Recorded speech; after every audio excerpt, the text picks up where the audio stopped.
दिमाग में घुसने के लिए इनने क्या बनाया है? गूगल के चश्मे देखे हैं आजकल जो चल रहे हैं ट्रेंड में, एप्पल क्या विजन, एप्पल विजन प्रो, ये एग्जैक्टली है क्या? अब ये धीरे धीरे करके आपके माइंड को कंट्रोल करने आ रहे हैं, आपको असली दुनिया से रूबरू कराने ही नहीं दे रहे हैं। इसी से रिलेटेड एक चीज बताता हूं, क्या आपने कभी सोचा है भारत में वीड को लीगल क्यों नहीं किया जाता है? सिंपल सी बात है, बिकॉज जितने लोग वीड लेते हैं उनको ये चीज पता है कि भाई जो भी बंदा वीड लेता है, डिस्क्लेमर मैं किसी को सजेस्ट नहीं कर रहा हूँ लेने के लिए, ना हम लेते हैं ना हम किसी को सजेस्ट कर रहे हैं, बट जो भी व्यक्ति वीड लेता है उसने हमेशा ये चीज कही है कि एक अलग लेवल का स्टोननेस और क्लैरिटी आ जाती है, एक हाइपर फोकस आ जाता है। अब एक इमेजिन कीजिए, प्रॉब्लम ये है ना, आज के ज़माने पे अगर किसी को हाइपर फोकस आ गया ना तो रिश्ते टूट जाएंगे, सरकारें टूट जाएंगी, सब कुछ टूट जाएगा, क्योंकि सिर्फ अच्छी चीज़ें नहीं होंगी। आज बिकॉज लोग उलझे हुए हैं, बहुत सारे लेयर्स लगे हुए हैं, इसलिए काफ़ी चीज़ें व्यवस्थित चल रही हैं।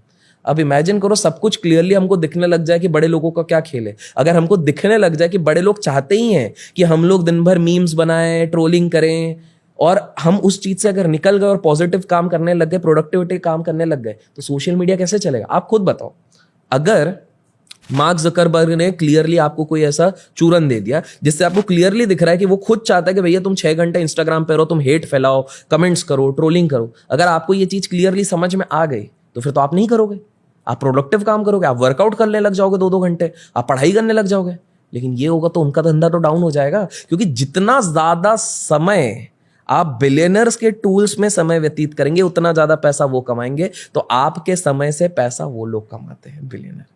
दुर्भाग्यवश बात यह है कि हम लोग इस चीज को समझ नहीं पाते। एक और सिंपल सा उदाहरण है, टेलीविजन के बाद सबसे ज्यादा हमारे घर पे लोग क्या देखते थे? न्यूज देखते थे। न्यूज क्यों बनी थी पता है? एन का होता है नॉर्थ, ई होता है ईस्ट, डब्ल्यू होता है वेस्ट, एस होता है साउथ। सारे एंगल के लोगों को कैप्चर कर लो, एक जगह पे बिठा दो, उनके दिमाग में कूड़ा कचरा भर दो, दैट वाज न्यूज। और हम लोग सोचे, आप खुद देखो, मैं गारंटी देता हूं, आप जाके किसी भी व्यक्ति से पूछो जो दिन भर न्यूज़पेपर पढ़ते हैं, न्यूज पढ़ते हैं, पहली बात तो 4 दिन बाद उनको याद नहीं रहेगा 4 दिन पहले क्या हुआ था, क्योंकि हर दिन नई सुर्खी आती है। और क्या सीखा है आप बताओ? क्या हम न्यूज को पढ़ के क्या बहुत कुछ सीखते हैं? हाँ, अगर आपका देखने का तरीका अलग है कि इंग्लिश पेपर हम इसलिए पढ़ रहे हैं कि हमारी इंग्लिश इंप्रूव हो, मैं इकोनॉमिक्स पेपर इसलिए पढ़ रहा हूं ताकि इकोनॉमिक्स के टर्म समझ में आए, उसका एग्जांपल आ जाए, रियल लाइफ सिनेरियो हो जाए। या हम इसलिए पढ़ रहे हैं, लेट्स से अगर कोई इकोनॉमिक न्यूज इसलिए पढ़ रहा है कि शेयर मार्केट में मैं निवेश करता हूं तो मेरे को, that is different.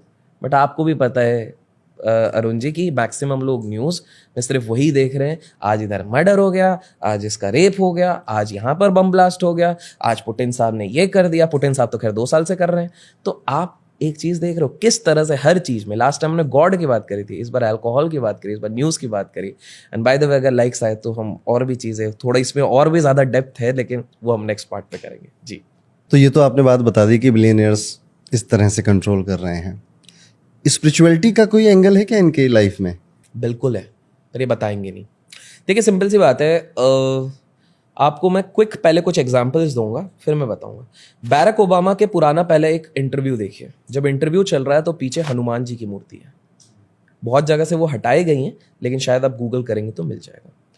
Steve jobs, Apple जो सबसे बड़ी इनोवेटिव कंपनी है दुनिया के, जिनके फाउंडर थे, जब वो पूरी तरीके से भटक गए थे कि जीवन में क्या करें, तो वो भारत में आए थे।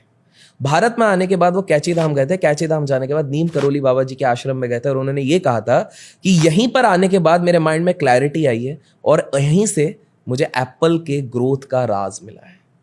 जब वो अपने डेथ बेड पे थे तो मार्क जकरबर्ग, फेसबुक के फाउंडर, लीगल बैटल्स लड़ रहे थे। मार्क जकरबर्ग ने पूछा, भाई क्या किया जाए, आपका क्या सजेशन होगा? क्योंकि मरता हुआ व्यक्ति झूठ नहीं कहता। बोले बस एक ही सजेशन है, नीम करोली बाबा के आश्रम हो गया। तब तक उन्होंने समाधि ले ली थी, लेकिन वो व्यक्ति गए और वो गए। मैं ये नहीं कह रहा हूं मैं एक पर्टिकुलर बाबा को प्रमोट करने की कोशिश करूं, क्योंकि मैं खुद वहां पर आज तक नहीं पहुंच पाया। कोशिश करता हूं जाने की, पता नहीं शायद बाबा जी की बुलावा नहीं है, जो भी है, बट मैं सिर्फ इसलिए बता रहा हूं क्योंकि this is well documented, we are not saying something against it. एक इंटरेस्टिंग किस्सा सुनाता हूं। हमारे दुनिया के, देश के नहीं, दुनिया के सबसे पहले ऑफिशियल बिलियनर जो कि है जॉन डी रॉकफेलर। ये अपने जब बिल्कुल स्टार्टिंग में, जब इनके पास कुछ नहीं था, इन्होंने तेल का कारोबार जब शुरू किया था, तो ये सोच रहे थे मैं अपने कंपटीशन को कैसे तोड़ूं। उस समय पे सबसे बड़ी इंडस्ट्री होती थी रेलवे इंडस्ट्री, जो लकड़ी वाले और वो वाले ट्रेन आपने पुराने देखे होंगे, वो इंजन वाले और इस तरह से। तो ये सोच रहे थे कैसे तोड़ा जाए, तो उन्होंने एक तरीका निकाला कि जो बड़े बड़े मोनोपोली बना के बैठे हुए हैं, इनको तोड़ने का एक ही तरीका है। ये लोग हफ्ते में 7 से 8 बैरल तेल के ट्रांसफर करते हैं एक सिटी से दूसरे सिटी। मैं दिन के 60 बैरल करूंगा। तो मैं जाके जो रेलवे एम्पायर का सबसे बड़ा नाम है वेंडरबिल्ट, उसके साथ डील क्रैक करूंगा कि बॉस मैं तुम्हारा धंधा दिन का 60 गुना बढ़ा दूंगा, बदले में मेरे को 40% ऑफ दो। दोनों का जीतने का है। इनके पास वो चीज़ थी नहीं, वैसे इनके पास कैपेसिटी नहीं थी, बट विश्वास था।